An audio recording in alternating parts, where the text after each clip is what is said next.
إن الحمد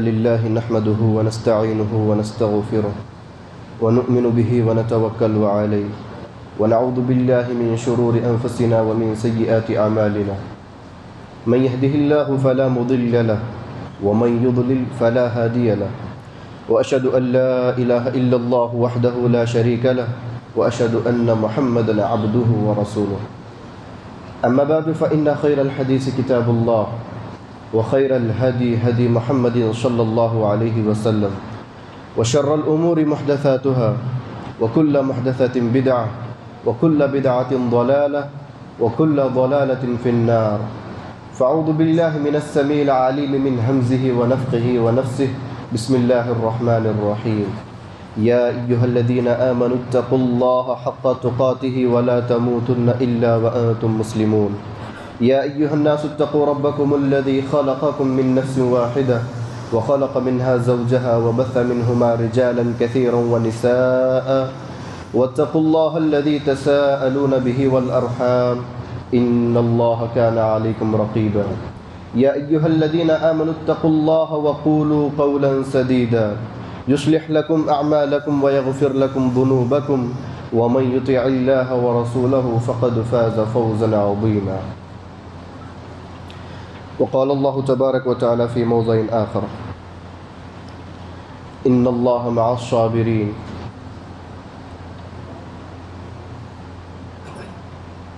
محترم و مکرم بزرگان دین، لائق احترام علماء کرام،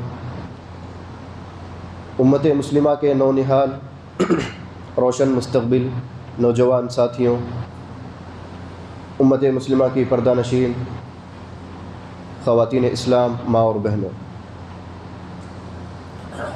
جملہ تمام قسم کی کبریائی، بڑائی، تعریف، تقدیس، تمہید، تحلیل لائق و زیبا ہو اللہ وحدہ لا شریک کی ذات گرامی کے لیے، جو اکیلا اس پوری کائنات کا خالق اور مالک ہے، مدبر کل ہے، مختار کل ہے، اسی کے حکم سے یہ دنیا روا ہے اور اسی کے حکم سے یہ دنیا فانی ہے۔ درود و سلام ہو تمام انبیاء کرام علیہم الصلاۃ والسلام پر، جو وقتاً فوقتاً اللہ کا پیغام اللہ کے بندوں تک پہنچاتے رہے، بالخصوص میرے اور آپ کے آقا جناب محمد عربی، محمد مصطفیٰ احمد مجتبیٰ، سرور کونین، آمنہ کے لال، ساقی کوثر، شافی محشر، محمد الرسول اللہ صلی اللہ علیہ وسلم پر، جن کے امتی بننے کا مجھے اور آپ کو شرف لائق ہوا، اور آپ ہی کی شریعت کو فالو کر کے، اتباع کر کے کامیابی کا واحد ذریعہ ہے۔ الحمدللہ، چونکہ رمضان کا مہینہ ہم پر جاری ہے اور ہمیں پتہ ہے کہ رمضان کی رحمتیں، برکتیں اور اس کی کیا خصوصیات ہے، اس سے ہم بخوبی واقف ہیں۔ تو جب اللہ رب العالمین نے ماہ رمضان کو ہمارے زندگی میں موقع دیا تو ہمیں چاہیے کہ ہم اس رمضان کے مہینے سے کچھ سبق حاصل کریں۔ تو رمضان کے مہینے کے کئی ایک اسباق ہیں، کئی ایک اعتبار سے رمضان ہمیں اپنی زندگی کا شیڈیول بتاتا ہے، اپنی زندگی کے طریقے، اپنی زندگی کا ٹائم ٹیبل، اور زندگی میں جو چیزیں کرنی ہیں وہ چیزیں رمضان ہمیں سکھلاتا ہے۔ انہی چند چیزوں میں سے ایک چیز جس پر آج خطبہ جمعہ کی مناسبت سے میں آپ کے سامنے بات رکھوں گا، صبر و تحمل، رمضان کا ایک اہم پیغام۔ یعنی رمضان ہمیں زندگی کے بہت سارے طریقے تو سکھلاتا ہے، اسی کے ساتھ ساتھ صبر و تحمل ایک ایسی چیز ہے جو رمضان کا ایک بہت بڑا سبق ہے ہماری زندگی کے لیے۔ اگر میں اور آپ ہماری اپنی زندگی میں کامیابی حاصل کرنا چاہتے ہیں تو ہمیں چاہیے کہ ہم اپنی زندگی میں صبر اور تحمل کو لازم پکڑ لیں۔ تو آئیے دیکھتے ہیں صبر کا معنی کیا ہے، صبر کہتے کس کو ہیں، صبر کی حقیقت کیا ہے، صبر کی فضیلت کیا ہے، صبر کن لوگوں کی صفت ہے، صبر کیا چیز کا تقاضا کرتی ہے۔ ان تمام چند باتوں پر آج ہم باتیں سنیں گے انشاءاللہ۔ سب سے پہلی چیز، صبر کا معنی کیا ہے؟ تو ہم نے بہت بار سنا ہوگا ایک دوسرے کو کہتے ہوئے، جیسے ہی عام آدمی پر، جیسے ہم میں سے کسی پر بھی مصیبت یا پریشانی لاحق ہوتی ہے تو ہم میں سے ایک دوسرا رحم کے جذبے کے خاطر، انسانیت کا جذبہ دل میں لیے ہوئے آ کر کہتا ہے کہ بھائی صبر کرو، اللہ پر بھروسہ رکھو۔ تو اس صبر کا معنی کیا ہے؟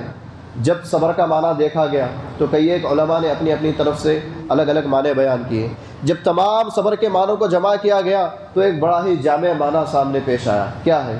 صبر اس چیز کا نام ہے کہ آدمی خوشی ہو کہ مصیبت ہو، پریشانی، دکھ، درد، تکلیف، ہر وقت میں اپنے آپ پر قابو رکھے، اپنے نفس پر کنٹرول رکھے اور شریعت کی پابندی کرے، شریعت کی خلاف ورزی نہ کرے. انسان کو تکلیف لائق ہو گئی ہے، آدمی تکلیف میں ہے، مصیبت میں ہے، پریشانی میں ہے. یہ نہ ہو کہ پریشانی میں آ کر شریعت کی خلاف ورزی کرے، یہ نہ ہو کہ پریشانی میں پھنس کر قرآن کے خلاف عمل کرے، حدیث کے خلاف جائے. بلکہ صبر کا تقاضا یہ تو ہے، صبر کا معنی تو یہ ہے کہ آدمی اپنے آپ پر کنٹرول رکھے، آدمی اپنے آپ کو قابو میں رکھے اور شریعت کی پابندی کرے. یہ صبر کا معنی ہے. صبر، اب یہ بات تو معلوم ہو گئی کہ صبر کیا چیز ہے، کہ آدمی اپنے آپ کو قابو میں رکھے. تو اب جب آدمی صبر کر رہا ہوتا ہے، آدمی کو کوئی چیز لائق ہو گئی، آدمی صبر پر ہے، تو عام طور سے دیکھا جاتا ہے، کہا جاتا ہے کہ بھائی یہ مصیبت زدہ ہے، یہ صبر کر رہا ہے، دیکھو کتنا اکیلا پڑ گیا، دیکھو کتنا تنہا ہو گیا. تو بات ایسی نہیں ہے. جو آدمی صبر کرتا ہے وہ اکیلا نہیں ہوتا. جو آدمی تنہا یعنی جو مصیبتوں سے جھوج رہا ہوتا ہے، پریشانیوں میں ڈوبا ہوا ہے، وہ آدمی کبھی اکیلا نہیں ہوتا. اللہ رب العالمین نے خود کہا قرآن مجید نے، ان اللہ مع الصابرین، کہ یقیناً اللہ تعالیٰ صبر کرنے والوں کے ساتھ ہے. تو معلوم ہوا کہ صبر کرنے والا آدمی کبھی اکیلا نہیں ہوتا، بلکہ صبر کرنے والے آدمی کے ساتھ اللہ کی معیت حاصل ہوتی ہے. اللہ رب العالمین اس کا ساتھ دیتا ہے. کیسے ساتھ دیتا ہے؟ اس پر سکینت نازل کرتا ہے، سکون نازل کرتا ہے. کب؟ جبکہ آدمی پورا کا پورا مکمل اپنے اب صبر کرے اور اپنا ایمان اللہ پر تازہ رکھے. جیسے کہ کئی ایک مرتبہ ہم قرآن مجید میں سنتے ہوں گے، جنگوں کے موقع پیش آئے، لڑائی پیش آئی، صحابہ تھوڑا ڈر سے گئے ہوں گے، صحابہ نے مدد حاصل کی تو اللہ نے کیا کیا؟ فانزل علیہم السکینہ، اللہ نے ان پر اپنی سکینت نازل کی، اللہ نے ان کو اپنی مدد حاصل کی. کیوں؟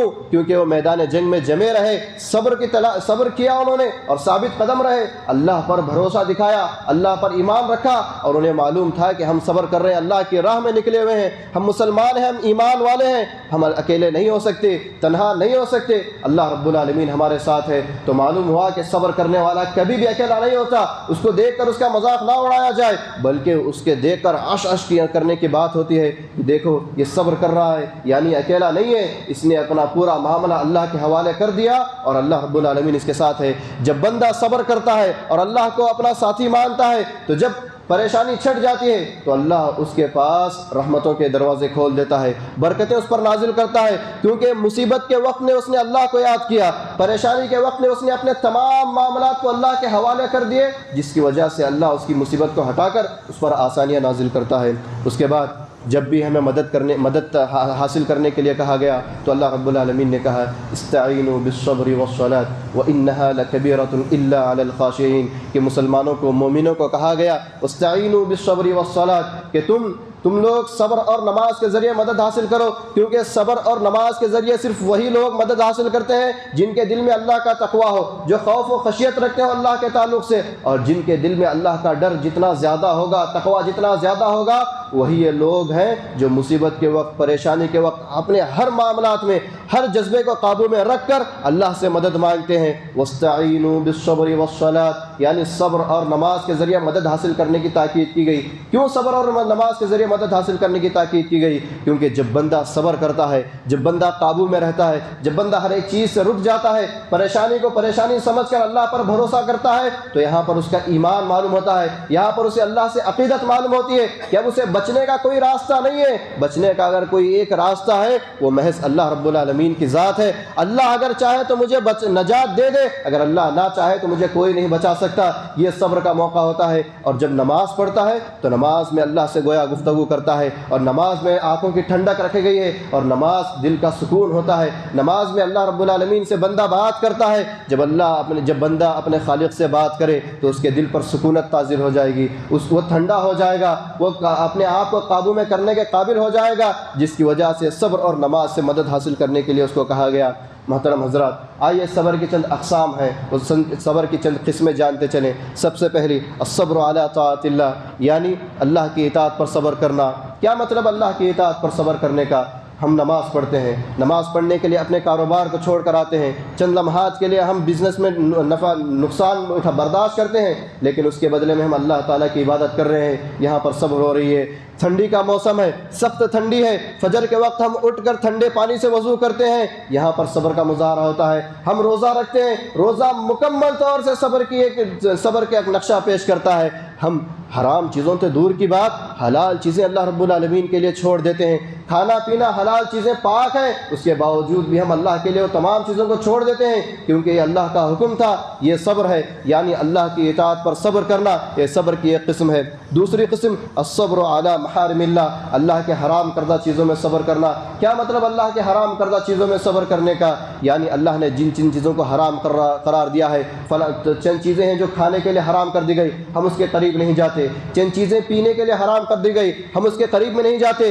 دیکھتے ہیں کہ اپنا معاشرہ، اپنی سوسائٹی اس چیز کو کھا پی رہی ہے، اس چیز کو استعمال کر رہی ہے، اس کے باوجود میں اور آپ بحیثیت مسلمان ایمان والے صبر کر رہے ہیں کہ اللہ نے دنیا میں ہمارے لیے چیزیں حرام کر رکھی ہے، ذرا برداشت کریں، صبر کریں، جنت کا انتظار کریں۔ جنت میں اللہ نے ہمارے لیے تمام چیزیں حلال کر رکھی ہیں، یعنی اللہ کے حرام کردہ چیزوں سے صبر کرتا ہے۔ ہر ایک چیز کے اعتبار سے، کھانے میں ہو، پینے میں ہو، پہننے میں ہو، اوڑھنے میں ہو، زندگی کے ہر معاملات میں، لین دین میں ہو، تجارت میں ہو، آدمی جہاں بھی زندگی گزارے، جیسی بھی زندگی گزارے، اس زندگی میں آدمی اپنے آپ کو حرام چیزوں سے دور رکھ رہا ہے، مطلب کہ وہ اللہ کے ساتھ صبر کر رہا ہے، اللہ پر بھروسہ رکھ رہا ہے اور ایمان کا مظاہرہ کر رہا ہے۔ اور تیسری چیز صبر کی، الصبر علی اقدار اللہ المؤلمہ، یعنی اللہ نے جو فیصلے کر رکھے ہیں، اللہ یعنی تقدیر کے جو فیصلے ہو گئے ہیں، ہم پر جو مصیبتیں آنی ہیں وہ برحق ہے، لیکن جب مصیبت آئے تو ہمارے زبان سے یہ جملہ نہ نکلے کہ اللہ کیا پوری روئے زمین پر بس میں اکیلا ملا تھا کہ تو مجھے بخار دے رہا ہے، کیا پوری روئے زمین پر بس میں اکیلا ملا تھا کہ تو نے مجھے فلاں فلاں آزمائش سے گزارا، فلاں فلاں امتحان سے گزارا۔ بھائی اس کا دوسرا پہلو بھی دیکھیں کہ اللہ نے آپ کو چن لیا ہے، اللہ نے مجھے مصیبت دی ہے، تو یعنی اللہ مجھے آزما رہا ہے کہ میں اللہ کی آزمائش پر کامیاب ہو سکتا ہوں یا کامیاب نہیں ہو سکتا ہوں۔ اللہ نے مجھے امتحان میں ڈالا ہے، کیا میں اس امتحان میں کامیاب ہو سکتا ہوں یا کامیاب نہیں ہو سکتا ہوں؟ یعنی یہ ایک قسم کا امتحان ہے۔ اگر ہم نے اس امتحان میں کامیابی حاصل کر لی، صبر کا دامن مضبوطی سے تھامے رہا، تو یا اللہ رب العالمین ایسے مقام پر ہمیں کامیابی دے گا۔ تو یہاں پر صبر کی عام طور سے 3 قسمیں معلوم ہو گئی: اللہ کی اطاعت پر صبر کرنا، اللہ کے حرام کردہ چیزوں پر صبر کرنا، اور اللہ کے اقدار یعنی جو تقدیر اللہ نے لکھ چکی ہے اس تقدیر پر صبر کرنا۔ یہ تمام صبر کے اقسام میں سے ہیں۔ اور رمضان ہمیں کیا پیغام دیتا ہے، روزہ ہمیں کیا پیغام دیتا ہے؟ دیکھ لیجئے، یہ تینوں قسم روزے میں موجود ہیں۔ اللہ کی اطاعت کرنا، روزے میں ہم اللہ کی اطاعت کر رہے ہیں، حرام تو دور کی بات، حرام کی بات نہیں کر رہا، حرام تو بہت دور کی بات، بندہ حلال چیزوں سے دور رہ رہا ہے۔ کیوں؟ اللہ کی رضا کی خاطر، اللہ کو منانے کی خاطر، اللہ کو راضی کرنے کی خاطر اللہ کے حلال کردہ چیزوں سے دور رہ رہا ہے۔ ایک وقت تک، طلوع آفتاب سے لے کر غروب آفتاب تک بندہ حلال چیزوں سے دور رہ رہا ہے، کھانا پینا اس کے لیے حلال ہے، لیکن اللہ کو راضی کرنے کے لیے کھا نہیں رہا، پی نہیں رہا۔ یہ روزہ اس کو تاکید دے رہا ہے، رمضان اسے سکھا رہا ہے کہ صبر کیسے کرنی چاہیے۔ جب بندہ حلال چیزوں پر روک سکتا ہے، جب بندہ اپنے کھانے پینے پر رکاوٹ کر سکتا ہے، جب بندہ اپنے آپ کو جس کا عادی ہے اس عادت کی چیزوں کو روک کر اللہ کو راضی کر سکتا ہے، ذرا سوچ کر دیں کہ وہی بندہ کہ رمضان کے بعد اللہ کے حرام کردہ چیزوں کو روک نہیں سکتا، وہی بندہ تو اللہ تعالیٰ کی حرمت کردہ چیزوں کو باز نہیں آ سکتا۔ جس کو جو حرام چیزوں کی عادت ہوگی، کیا وہ اپنے آپ کو، اپنے نفس کو یہ بول نہیں سکتا کہ جس طرح میں رمضان میں روزے سے تھا اور اللہ کے حرام کردہ، اللہ کے حلال چیزوں سے بچتا تھا، اب تو میں روزے سے نہیں ہوں، لیکن میں ایک مسلمان ہوں، ایک مومن ہوں، کیا میں اللہ کے حرام کردہ چیزوں سے نہیں بچ سکتا جس طرح سے میں حلال چیزوں سے بچا کرتا تھا؟ یعنی ہمیں رمضان روزہ سکھاتا ہے کہ صبر کس طرح کیا جائے، صبر کیسے استعمال کیا جائے۔ اس کے بعد صبر کی میں آپ کو فضیلت بتلاتا چلوں۔ صبر کی فضیلت جاننے کے لیے قرآن میں کئی ایک آیتیں نازل کی گئیں صبر کے تعلق سے، جہاں جہاں نماز کا تذکرہ آیا وہیں صبر کا بھی تذکرہ آیا۔ اس کے بعد یہ تو صبر کی اہمیت ہو گئی کہ قرآن اور احادیث میں کثرت سے صبر کے واقعات نقل کیے گئے، صبر کی دلیلیں بتائی گئیں۔ اس کے بعد صبر کی فضیلت کے لیے ایک بات ہمارے لیے کافی ہوگی کہ اگر ہمیں صبر کی فضیلت کو جاننا ہے، صبر یہ انبیاء کی صفت ہے۔ صبر کوئی معمولی بندہ نہیں کر سکتا، صبر یہ انبیاء کی صفت ہے۔ جہاں بھی نبی اور رسول کا نام آئے تو آپ دیکھ لینا کہ اس نبی کے پاس صبر رہی ہوگی، اگر اس کے پاس صبر نہیں ہوگی تو اللہ نے ان کو نبوت نہیں دی ہوگی۔ آپ دیکھ لیجئے کتنے نبی آئے، آدم سے لے کر محمد الرسول اللہ صلی اللہ علیہ وسلم تک نبی آئے، ہر نبی کے پاس صبر کی صفت موجود تھی، اور جن نبیوں کے پاس صبر جس قدر زیادہ تھی اللہ رب العالمین نے اس قدر ان کو درجہ اتنا ہی دیا۔ کیسے؟ اللہ رب العالمین نے کہا فاصبر کما صبر اولو العزم من الرسل، تم صبر کرو اے لوگوں، تم صبر کرو جیسا کہ اولو العزم پیغمبروں نے صبر کیا تھا، جیسا کہ اولو العزم پیغمبروں نے صبر کیا تھا رسولوں میں سے۔ کون ہے اولو العزم پیغمبر؟ آئیے جانتے چلتے ہیں۔ ہمیں معلوم ہونا چاہیے کہ اولو العزم پیغمبر کون ہے۔ اولو العزم پیغمبر حضرت ابراہیم علیہ السلام، نوح علیہ السلام، موسیٰ علیہ السلام، عیسیٰ علیہ السلام اور پیارے نبی رسول محمد رسول اللہ صلی اللہ علیہ وسلم۔ یہ 5 لوگ، یہ 5 رسول ایسے ہیں جنہیں اولو العزم پیغمبر کہا جاتا ہے۔ کیوں اولو العزم پیغمبر انہیں کہا جاتا ہے؟ کیونکہ ان کی صبر اس قدر تھی۔ حضرت ابراہیم علیہ السلام کو دیکھ لیجئے، کیسے صبر کرنا پڑا، کتنی مشکلوں سے گزرنا پڑا۔ صبر کیسے انہوں نے کی؟ اپنے بیٹے کے گردن پر چاقو رکھے ہیں، صبر کر رہے ہیں کہ اللہ کب اس کو، صبر کر رہے ہیں اللہ کی جانب سے حکم کا، کیا آگے ہوگا کچھ نہیں معلوم، بس صبر کر رہے ہیں اللہ کے لیے۔ یاد کیجئے حضرت نوح علیہ السلام کو، اپنے بیٹے کو اپنے آنکھوں کے سامنے ڈوبتا ہوا دیکھ رہے ہیں، لیکن اللہ کی ذات سے امید ہے، صبر کر رہے ہیں۔ وہاں پر اللہ پر کوئی جملہ نہیں کسا، یعنی اللہ کو کوئی شکایت کا موقع نہیں دیا۔ یاد کیجئے حضرت موسیٰ علیہ السلام کو، جب وہ اللہ کے حکم سے ان کی پوری لشکر کو لے کر نکل پڑے ہیں، جب ان کی قوم کہتی ہے انا لمدرکون، موسیٰ یہ کیسی کٹگھری پر لا کر کھڑا کر دیا ہے، آگے جائیں گے تو ڈوب کر مریں گے، پیچھے جائیں گے تو فرعون ہمیں کاٹ کر مار دے گا۔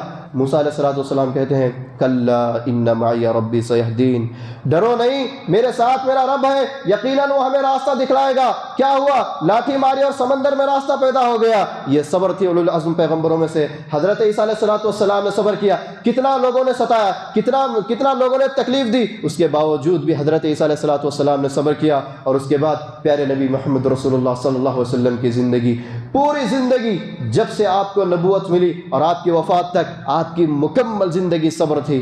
کیسے؟ 1-2-3 باتیں کہ آپ کے دندان مبارک شہید کیے گئے، آپ نے صبر کیا، بد دعا نہیں کی قوم کے حق میں، آپ کے پیشانی کو مار لگا، آپ کا سر پھٹ گیا، آپ نے کچھ نہیں کہا۔ طائف میں دعوت کے لیے گئے تو مار مار کر آپ کو اتنے پتھر برسائے کہ آپ کے جوتیوں میں خون تک جمع ہو گیا تھا۔ اس کے باوجود اللہ کے نبی صلی اللہ علیہ وسلم نے کیا کہا؟ قوم کو بد دعا نہیں کی۔ فرشتہ آیا آ کر کہتا ہے کہ محمد صلی اللہ علیہ وسلم آپ کہہ دیجئے 2 فرشتے آئے ہیں، اگر آپ کہہ دیں گے تو ان پہاڑوں کو لا کر مار دیا جائے گا، پیس دیا جائے گا اس بستی کو ان 2 پہاڑوں کے بیچ میں۔ تو اللہ کے نبی صلی اللہ علیہ وسلم کہتے ہیں کہ یہ نہ صحیح، ان کے بعد آنے والی قوم میں ایمان لائے گی تو ذرا صبر سے کام لے۔ یعنی صبر اولو العزم پیغمبروں کی صفت تھی، ہر نبی کی صفت تھی۔ تو میں اپنی جگہ، ہم میں سے ہر کوئی اپنی جگہ جب صبر کرتا ہے تو یہ سوچ کر صبر کرے کہ صبر کوئی معمولی چیز نہیں ہے، صبر یہ نبیوں کی صفت تھی۔ اور یاد رہے کہ اگر ہم نے صبر کی صفت ڈال لی، اگر ہم نے ہر وقت صبر کا دامن تھام لیا، اسباب کو اپناتے ہوئے صبر کو تھام لیا، تو یقین جان لے کل قیامت کے دن اللہ رب العالمین ہمارے اعمال کے حساب سے ہمیں حشر کے میدان میں کھڑا کرے گا۔ جب ہماری صفت صبر ہوگی، جب ہم صبر کرنے والے ہوں گے، انبیاء کی صفت صبر کرنے والی ہوگی، جب ہماری یہ صفت انبیاء کی صفت سے میچ کر جائے گی، برابر ہو جائے گی، تو ہمیں بھی انبیاء کی صف میں کھڑے ہونے کا موقع ملے گا۔ کیوں اتنا اعزاز ملے گا؟ کیوں اتنی شرف ملے گی؟ کیونکہ ہم نے صبر کو یقیناً جانا اور صبر کیا، مشکل ترین حالات میں صبر کے دامن کو تھامے رہا، اور اللہ نے اس کا نتیجہ، اس کا بدلہ ہمیں کیسے دیا کہ ہمیں انبیاء علیہ السلام کے ساتھ مبعوث کیا۔ اس کے بعد صبر کی فضیلت میں صحابہ کرام رضی اللہ تعالیٰ عنہم کی زندگی کو دیکھ لیجئے۔ صحابہ کی زندگی کو میں اگر پیش کروں تو بس تھوڑی سی بات کو پیش کروں گا کہ 40 سال جب نبوت آئی، نبوت سے پہلے بھی کئی ایک صحابہ اپنی زندگی میں مصروف تھے۔ حضرت ابو بکر تجارت بہترین تھی، مالدار تھے، کوئی قسم کی پریشانی نہیں تھے۔ حضرت عثمان رضی اللہ تعالیٰ عنہ اپنی زندگی میں بہتر تھے، خوشی منا رہے تھے، اچھے تھے اپنی جگہ۔ لیکن جیسے ہی اسلام آیا، اسلام کیا چیز چاہا؟ اسلام نے قربانیاں چاہی، قدم قدم پر اسلام نے قربانیاں پیش کرنے کو کہا۔ حضرت ابو بکر اٹھے اور جب سے اسلام قبول کیا قربانیاں پیش کی، مال کو مطلوب کیا گیا۔ ابو بکر مال کی ضرورت ہے، خدمت میں حاضر ہے اللہ کے نبی صلی اللہ علیہ وسلم۔ ابو بکر نے اپنا پورا مال اللہ کے نبی صلی اللہ علیہ وسلم کو دے دیا، جتنا ضرورت تھا اتنا رکھ لیا، جتنا 1-2 دن کا زندگی گزارا ہو سکے اتنے مال کو رکھ لیا، اور باقی اللہ کے نبی صلی اللہ علیہ وسلم کی خدمت میں لگا دیا، غلام آزاد کرنے پر لگا دیا، اسلام کی تقویت پر لگا دیا۔ مال جا رہا ہے لیکن صبر کا دامن تھامے ہوئے ہیں۔ ایک موقع ایسا آیا، ہجرت کے موقع پر بیوی بچوں کو چھوڑنا پڑا، بیوی بچوں کو چھوڑ دیا اسلام کے خاطر، صبر کی، صبر کا پھل کیا، نتیجہ کیا ملا؟ کیوں انہوں نے اتنی صبر کی؟ ان کی صبر کیوں تھی؟ وما حملہ علی هذا الصبر الا للہ محبتہ، یہ تمام چیزیں، یہ صبر حضرت ابو بکر نے کیوں برداشت کی؟ کیونکہ انہیں اللہ سے محبت تھی، اللہ کے نبی سے محبت تھی، بس یہ محبت کی وجہ سے انہوں نے صبر کا دامن تھامے رکھا۔ ہر وقت ہر موقع سے حضرت ابو بکر نے صبر کے دامن کو تھامے رہا۔ حضرت عثمان رضی اللہ تعالیٰ عنہ کو دیکھ لیجئے، اپنی تمام چیزیں لٹا دی اسلام کے لیے، ہر تکلیف برداشت کی، اس کے باوجود کیوں یہ چیز ان کو ابھاری؟ تاکہ انہیں اللہ کی محبت راضی ہو سکے، تاکہ انہیں اللہ کی محبت ملے، اللہ کی رضا ملے، اللہ کے پاس انہیں مقبول درجہ ملے۔ بس یہ مقبولیت کے خاطر انہوں نے اپنی زندگی کو صبر کے ساتھ گزار لیا۔ اور اس کے علاوہ کئی ایک صحابہ کرام رضی اللہ تعالیٰ عنہ اجمعین ہیں کہ جنہوں نے اپنی زندگی کو صبر کے دامن سے تھام لیا تھا۔ حضرت عثمان ہے، طلحہ ہے، زبیر ہیں، تمام قسم کے تمام صحابہ ہیں جنہوں نے اپنی زندگی میں صبر کو مضبوطی سے تھام لیا تھا۔ یہ تمام چیزیں تمام لوگوں کو صبر کیوں کرنا پڑا؟ کیونکہ انہیں اللہ کی رضا، اللہ کی محبت چاہیے تھی، اور اسی وجہ سے انہوں نے صبر کی۔ اور یاد رکھیں کہ ایک حضرت حذیفہ بن یمان رضی اللہ تعالیٰ عنہ کا ایک واقعہ ملتا ہے۔ کیا واقعہ ملتا ہے کہ یہ جنگ بدر کے لڑائی سے پہلے تک مکہ سے گزر رہے تھے۔ مکہ کے کافروں نے حضرت حذیفہ اور ان کے ایک ساتھی دونوں کو پکڑ لیا، اور پکڑ کر کہتے ہیں کہ ہم ایک شرط پر تمہیں مدینہ واپس جانے کی اجازت دیں گے۔ تو انہوں نے پوچھا وہ کیا ہوگی؟ کہ جب بھی مسلمان ہمارے خلاف، مشرکین کے خلاف لڑائی لڑیں گے تو تم اس لڑائی میں شامل نہیں ہوگے۔ تو حضرت حذیفہ نے کہا ٹھیک ہے، معاہدہ کر لیتے ہیں۔ ایگریمنٹ ہو گیا، مدینہ واپس آئے، پیارے نبی صلی اللہ علیہ وسلم کو ماجرا سنایا تو اللہ کے نبی صلی اللہ علیہ وسلم نے کہا ٹھیک ہے حذیفہ، تم عہد و پیمان کو باقی رکھو، جنگ بدر کا موقع پیش آیا، اور مجھے اور آپ کو معلوم ہے کہ جنگ بدر میں صحابہ کی ضرورت کتنی تھی، تعداد کتنی کم تھی، 313 کی مٹھی پر تعداد تھی۔ آدمی جتنے زیادہ ہوتے اتنا بہتر ہوتا، لیکن مشرکین نے یہاں پر معاہدہ کر لیا تھا۔ اللہ کے نبی صلی اللہ علیہ وسلم نے حضرت حذیفہ سے کہا حذیفہ تم اس جنگ میں شامل نہیں ہو سکتے، گرچہ کہ ہمیں آدمیوں کی ضرورت ہے لیکن تم اس جنگ میں نہیں آ سکتے، کیونکہ مشرکین نے تمہیں عہد کر لیا ہے، ایگریمنٹ کر لیا ہے کہ تم ہمارے ساتھ مل کر ان سے لڑائی نہیں لڑ سکتے۔ یہاں پر ایک بات غور کرنے کی ہے، جیسا کہ کہا جاتا ہے الحرب خدعہ، یعنی جنگ دھوکے کا سامان ہے، جنگ میں دھوکہ، جھوٹ، ہر چیز جائز ہے۔ اگر اللہ کے نبی صلی اللہ علیہ وسلم چاہتے تو دھوکہ کر دیتے، یعنی کہتے کہ تم اس ایگریمنٹ کو بھلا دو، جنگ تو دھوکے کی چیز ہے، جنگ میں دھوکہ جھوٹ جائز ہے، تو آؤ ہمارے ساتھ لڑو۔ لیکن اللہ کے نبی صلی اللہ علیہ وسلم نے کہا کہ جنگ میں دھوکے سے پہلے ایگریمنٹ، عہد و پیمان کا پاس و لحاظ کرنا چاہیے۔ اگر ہم عہد کا پاس و لحاظ نہیں کریں گے تو پھر کون کرے گا؟ حضرت حذیفہ جنگ بدر کے میدان سے واپس جا رہے ہیں مدینہ کی طرف، لڑائی نہیں لڑ رہے، پورا دل لڑائی لڑنے میں ہے، لیکن کیا کریں گے؟ صبر کرنے کا موقع ہے، صبر کیا، اپنے آپ کو مضبوطی سے تھام لیا اور کہا کہ اللہ رب العالمین مجھے جنگ کا بدلہ دے گا، کیونکہ میں اللہ کے خاطر، اللہ کے عہد و پیمان کے خاطر، یعنی اللہ کے دین کے خاطر میں صبر کر رہا ہوں، تو اللہ مجھ سے راضی ہو جائے گا۔ اس کے بعد کئی ایک صحابہ ایسے ہیں، حضرت طلحہ رضی اللہ تعالیٰ عنہ احد کی لڑائی میں جانے والے ہیں، اور احد کی لڑائی میں جب جانے والے ہیں تو یہ کہہ رہے ہیں اللہم خذ من دمی، کہ اللہ آج میرا خون جتنا چاہے بہے، آج میں زندہ واپس لوٹوں یا نہ لوٹوں، آج میرے جسم پر کتنے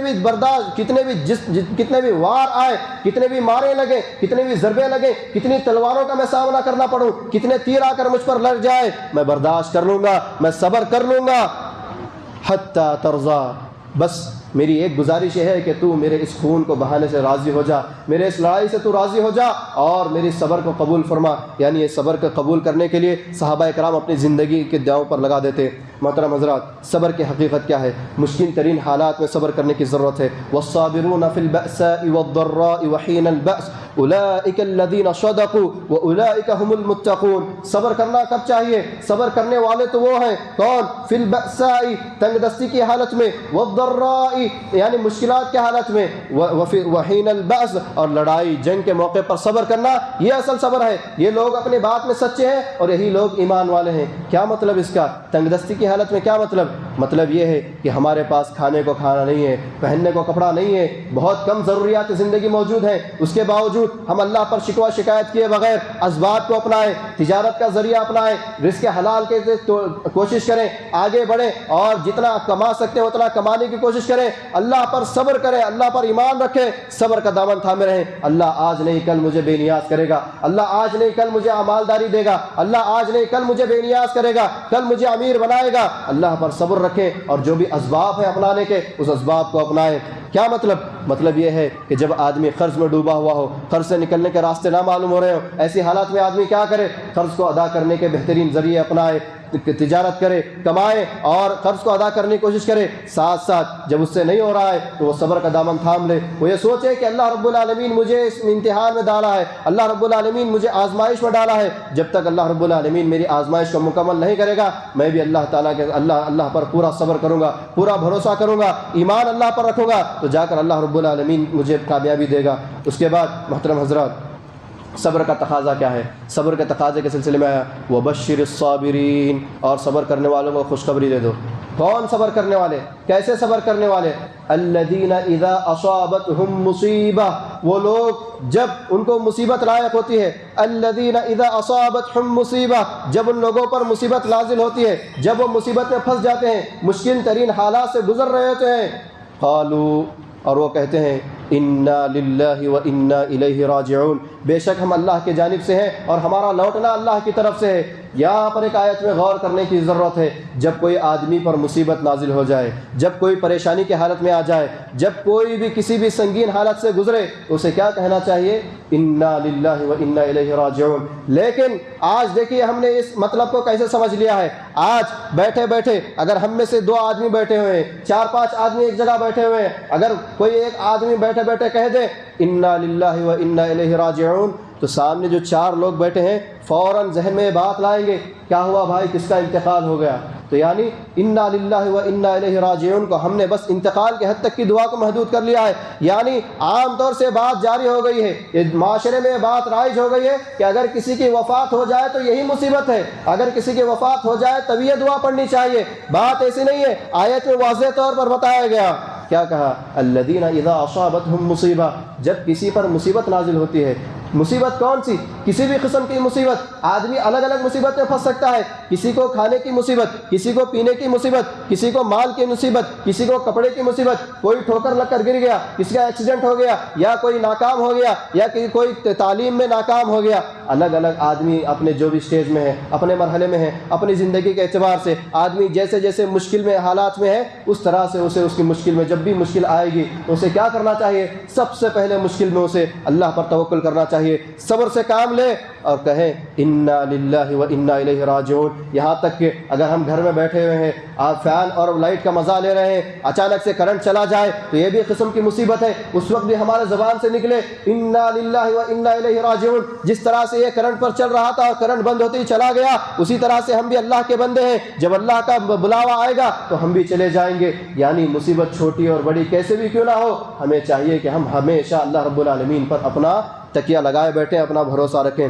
اس کے بعد الصبر عند الصدمۃ الاولی، حدیث میں آتا ہے کہ صبر کب کی جائے؟ صبر تو صدمہ اولا، جیسے ہی آدمی کو مصیبت لاحق ہو جائے، مثال کے طور پر آدمی راستے میں چل رہا ہے، ٹھوکر لگ گئی، گر گیا، تو آدمی اسی وقت صبر کرے۔ یہ نہیں کہ جب ٹھوکر لگ گیا تو اس راستے میں چیز کو دیکھا، یا کوئی رکاوٹ تھی یا کوئی چیز رکھی ہوئی تھی، اس چیز کو رکھا ہوا دیکھا نہیں تھا، گر گیا، اور جب گرنے کے بعد اٹھا تو جتنی منہ میں گالیاں تھیں اس تمام گالیاں دے گا اور جاتے جاتے کہے گا ٹھیک ہے کوئی بات نہیں میں صبر کر لوں گا۔ یہ صبر نہیں ہے۔ صبر تو وہ ہے کہ صدمۃ الاولی، جیسے ہی آدمی کو مصیبت لاحق ہو جائے آدمی اسی وقت صبر کر لے۔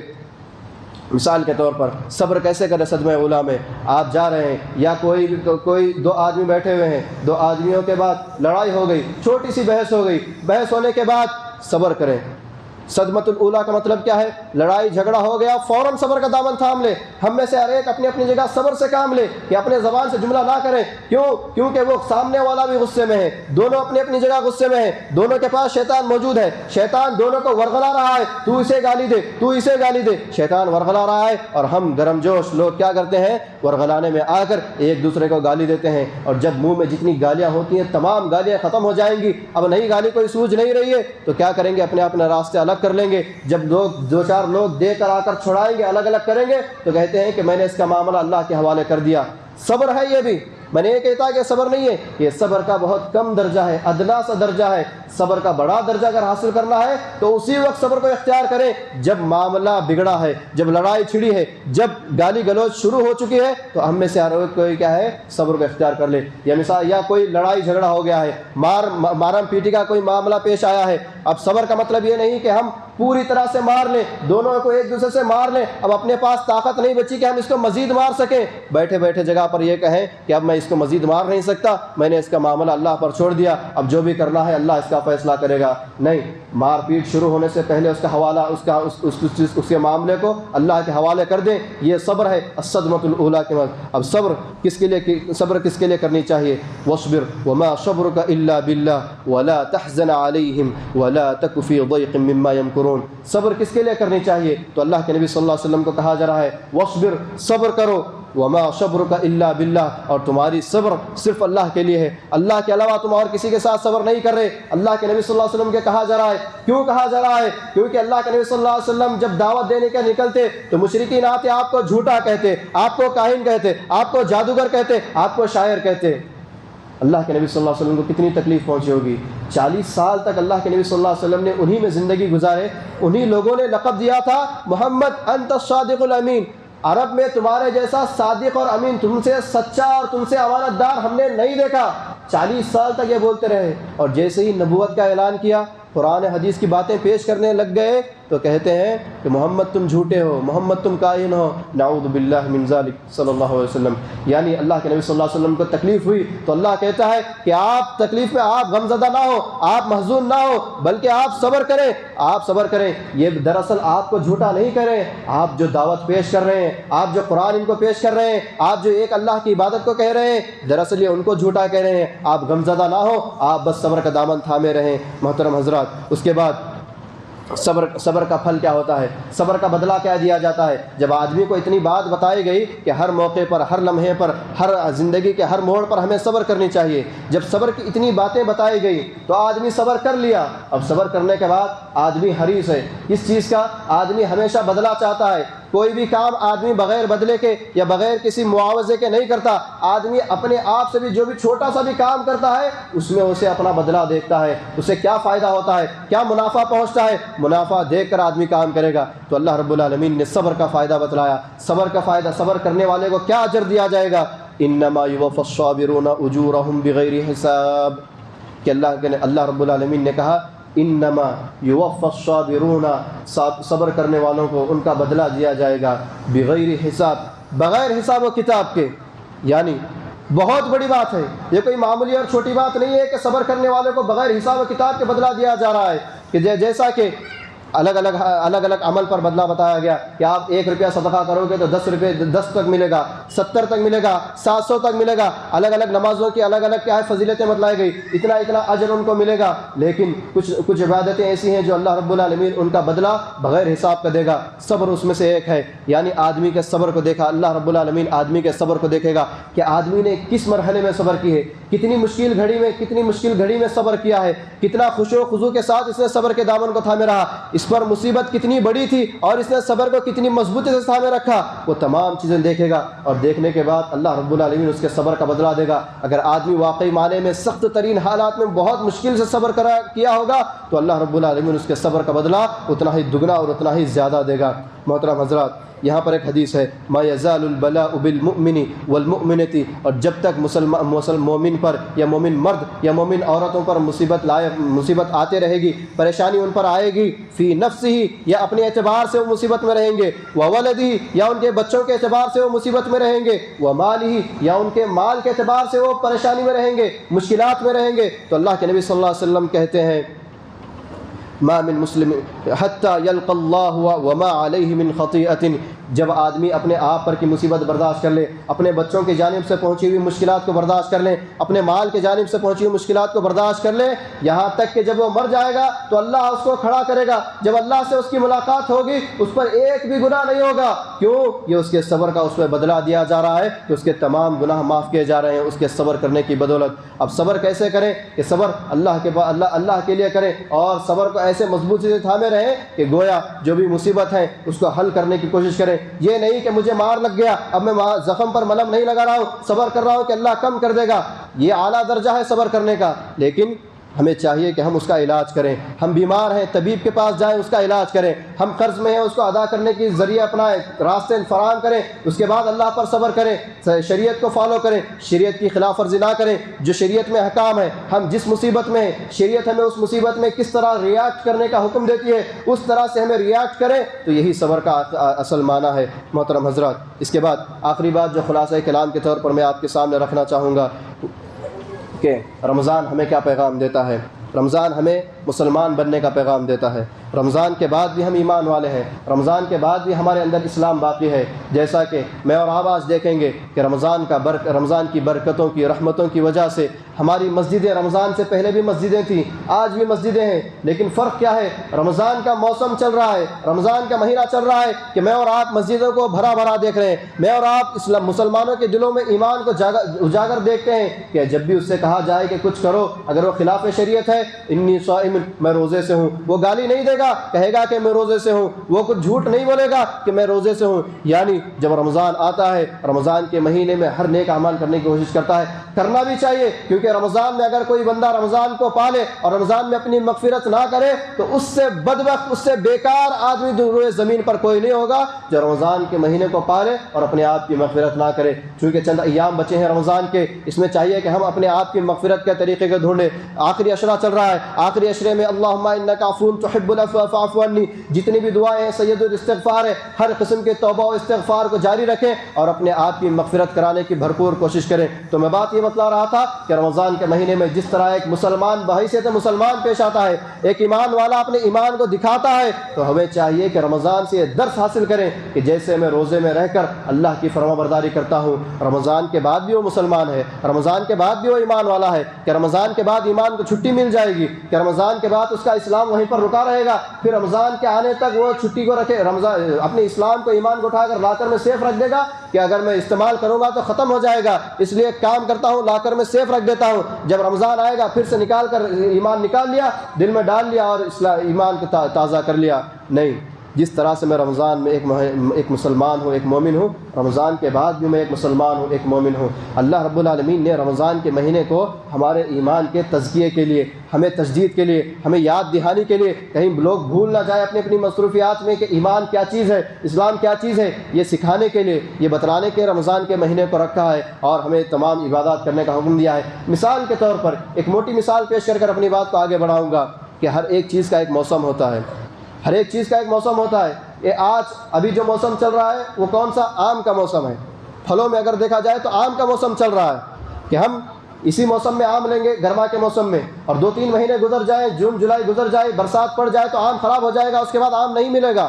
اور اگر اس مہینے کے بعد، جون جولائی کے بعد سال کے 12 مہینے اگر آم ملیں تو ہمیں تھوڑا بہت کیا ہے، عقل رکھنے والوں کو دماغ میں بات کھٹکے گی کہ بھائی آم کا موسم تو بہت کم ہوتا ہے، اور جس وقت آم آئے گا وہ جو آم کا موسم ہوگا وہی آم فائدہ مند ہوگا، وہی آم طاقتور ہوگا، وہی آم میٹھا ہوگا اور وہی آم کھانے میں مزیدار ہوگا. یہ ہمیں معلوم ہے. لیکن سال کے 12 مہینے میں آم مل رہے ہیں، یہ کیا بات ہوئی؟ تو ہم یہ سوچیں گے، ہمارا ذہن اس طرف جائے گا، اچھا یہ کوئی پھل پر پکے ہوئے آم نہیں ہے، درخت پر پکے ہوئے آم نہیں ہے، بلکہ یہ تو کیا ہے، انجیکشن والے آم ہیں، ان کو غیر فطری طور سے پکایا جا رہا ہے، ان کا کھانا نقصان دہ ہے. آدمی یہ سوچ لے گا. اسی طرح سے اگر میں صرف رمضان میں مسلمان ہو رہا ہوں، رمضان کے بعد میں مسلمان نہیں ہو رہا ہوں، جبکہ مسلمانوں کے لیے کیا ہے، سال کے 12 مہینے وہ مسلمان ہے، 365 دن مسلمان ہیں، مہینے کے 30 دن مسلمان ہیں، ہفتے کے 7 دن مسلمان ہیں، دن کے 24 گھنٹے مسلمان ہیں. یعنی پورا مکمل زندگی اس کی اسلام پر گزرنی چاہیے. اگر وہ اسلام پر پوری زندگی کے علاوہ صرف رمضان میں اپنے ایمان کو تازہ کرے، رمضان میں موسم کے اعتبار سے اپنے ایمان کو جاری رکھے، تو میں اور آپ کیا سمجھ میں آئے گا، اب کیا بات ذہن میں آئے گی؟ عقل رکھنے والے یہی سوچیں گے کہ ایک مہینہ جو ہے ٹھیک ہے، اسلام ہے، یہ مومن ہے، یہ مسلمان ہے، بحیثیت مسلمان رمضان کا فائدہ اٹھا رہا ہے، لیکن بقیہ 11 مہینے یا یہ مسلمان ہے یا انجیکشن دیا والا اس مسلمان ہے. یہی بات واضح ہوتی ہے. تو لہٰذا رمضان جو ہمیں پیغام دیتا ہے صبر و تحمل کا پیغام دیتا ہے، صبر کیسے کی جائے اس کی وضاحت آپ کے سامنے رکھی جائے۔ رمضان ہمیں اللہ کے حلال کردہ چیزوں کا استعمال کرنے کا پیغام دیتا ہے، رمضان ہمیں اللہ کے حرام کردہ چیزوں سے بچنے کا پیغام دیتا ہے، رمضان ہمیں مسلمان بننے کا پیغام دیتا ہے، رمضان ہمیں ایمان کو تازہ کرنے کا پیغام دیتا ہے، رمضان ہمیں اللہ کی عبادت کرنے کا پیغام دیتا ہے، رمضان میں جس طرح ہم پابندی کے ساتھ نمازوں کو آتے ہیں سال بھر بھی اسی طرح پابندی کے ساتھ نمازوں کو آنے کا پیغام دیتا ہے۔ رمضان میں جس طرح ہم ہر جھوٹ سے بچتے ہیں اسی طرح سے رمضان کے بعد بھی جھوٹ سے بچنے کا پیغام دیتا ہے۔ جس طرح سے رمضان میں ہم دھوکہ دینے سے بچتے ہیں، تجارت میں غیر ضروری چیزوں کا استعمال کر کے فائدہ کمانے سے بچتے ہیں، اسی طرح سے سال بھر بھی یہی رویہ جاری رہے، یہی کام ہم کرتے رہیں، یہ پیغام ہمیں رمضان دیتا ہے۔ تو لہٰذا رمضان کے اس پیغام کو سمجھے۔ رمضان جو چیز ہم سے مطالبہ کرتا ہے وہ سیکھنے کا مطالبہ کرتا ہے، سیکھیں، اپنے نفس کو عادت ڈالیں۔ جس طرح رمضان میں ہم حلال چیزوں کو چھوڑ سکتے ہیں کہ ہم رمضان کے بعد حرام چیزوں کو نہیں چھوڑ سکتے، کہ ہم شیطان کے بہکاوے کو ہٹا نہیں سکتے، کہ ہم شیطان سے لڑ نہیں سکتے۔ رمضان ہمیں ٹریننگ دیتا ہے کہ شیطان کو کیسے لڑنا ہے، شیطان کو کیسے مات دینا ہے۔ رمضان ہمیں ٹریننگ دیتا ہے۔ آسان سی بات ہے کہ اسلام پر جتنا آسانی ہو سکے اتنا آسانی سے فالو کر لیں تو ہمارے لیے ہر چیز میں آسانی ہو جائے گی۔ ہمارے دن اور وقت کی 5 وقت کی نمازیں پڑھیں ہمارے لیے کامیابی ہے، ہم صبر کریں ہر وقت میں ہمارے لیے کامیابی ہے، ہم غصہ نہ کریں، نرمی کے ساتھ پیش آئیں، ہمارے لیے کامیابی کا سامان ہے۔ تو لہٰذا خلاصہ کلام کے تحت میں بس آپ کے سامنے یہی بات رکھنا چاہوں گا کہ زندگی میں جب بھی مشکلات آئیں، زندگی مشکلات کا نام ہے، ہڈلس کا نام ہی زندگی ہے۔ اگر میں اور آپ یہ سمجھتے ہیں اور یہ چاہتے ہیں کہ میری زندگی پرسکون گزر جائے، کوئی قسم کی ہڈل نہ آئے، کسی قسم کی پریشانی کا مصیبت کا سامنا نہ کرنا پڑے، اگر ایسی زندگی ہے تو زندگی نہیں ہے۔ زندگی نام ہی آزمائش کا ہے، جب تک آدمی کو آزمایا نہیں جائے گا کیسے فیصلہ ہوگا کہ یہ نیک ہے کہ بد ہے، یہ برا ہے اچھا ہے صالح ہے، کیسے معلوم کرے گا؟ جب اس سے مصیبتیں آئیں گی اور مصیبتوں میں اللہ کی طرف رجوع کرے گا، گناہ ہوگا توبہ کرے گا، گناہ ہوگا استغفار کرے گا، اللہ پر ایمان رکھے گا، اللہ کو اپنا رب تسلیم کرے گا اور دعائیں مناجات جو بھی کرنا ہے اللہ کو اکیلے کو کرے گا، اسی وقت وہ ایمان والا ہے، اسی وقت وہ مومن ہے۔ یہی رمضان ہمیں چند چیزوں کے پیغام دیتا ہے۔ اللہ رب العالمین سے دعا ہے کہ اللہ رب العالمین ہم تمام کو صبر کرنے والا بنائے۔ اللہ رب العالمین ہم تمام کو ہر موقع سے ہر مرحلے میں صبر کے دامن کو تھامے رکھنے کی توفیق عطا فرمائے۔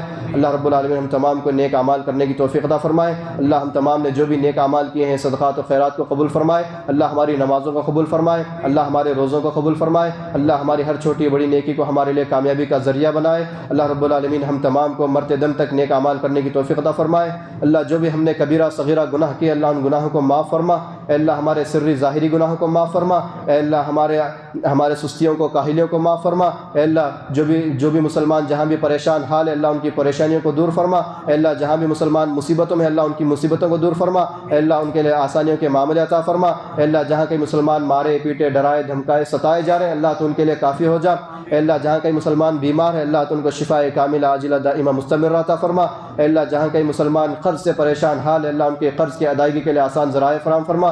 اے اللہ جو بھی روزی روٹی کے تلاش میں ہے، رزق کے تگ و دو میں ہے اللہ اس کے رزق میں اس کو روزی روٹی کا انتظام فرما۔ اے اللہ اس کو حلال روزی روٹی کا پانے کی توفیق عطا فرما۔ اے اللہ ان کے کاروبار میں رزق میں برکت عطا فرما۔ اے اللہ ان کے خاندان میں گھر و بار میں برکت عطا فرما۔ اے اللہ ہمارے مدارس کی مساجد کی حفاظت فرما۔ اے اللہ ہمارے اساتذہ کی حفاظت فرما۔ اے اللہ ہم تمام کو نیک اعمال کرنے کی توفیق عطا فرما۔ ہم تمام کو ہمارے والدین کے حق میں صدقہ جاریہ بنا، ان تمام کو ان کے والدین کے حق میں صدقہ جاریہ بنا جب تک ہم زندہ رہیں، کلمہ اسلام پر زندہ رہیں۔ جب ہمارا خاتمہ ہو تو خاتمہ بالخیر ہو، ایمان پر ہمارا خاتمہ ہو، آمین۔ اقول قولی ھذا استغفر اللہ لی ولکم ولسائر المسلمین من کل ذنب واتوب الیہ۔ السلام علیکم ورحمۃ اللہ وبرکاتہ۔